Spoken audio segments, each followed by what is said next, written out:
মা তোর নাম কি? মিম। তুই নামাজ কালাম হয়নি? জি। কাম কাজ হারনি, রান্না বান্না হারনি? জি। কারণ আগের যুগে আমরা হইতো এক কান করলে আমরা 10 কান করতাম, বুঝছেন? তুই এগিন করতে পারবেন, হই সেবা করিও কা, তাই তোর হাতের নখটুক আছে নি? নাই তো, হাত সুন্দর আছে। একই নখে বই না চাইছি আমরা, তাই পা আছে।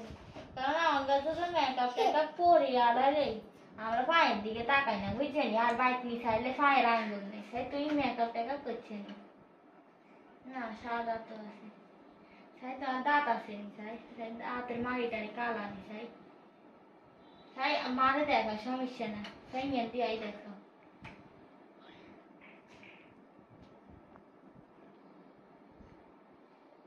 সুন্দর আছে। যাও তুমি ঘরে যাও, তুই কি আমার লগে যাইবে নি? তোমার মাপও বানিয়ে সমস্যা নেই, তুমি মাই একবার লক্ষ্মী, যাও ঘরে যাও।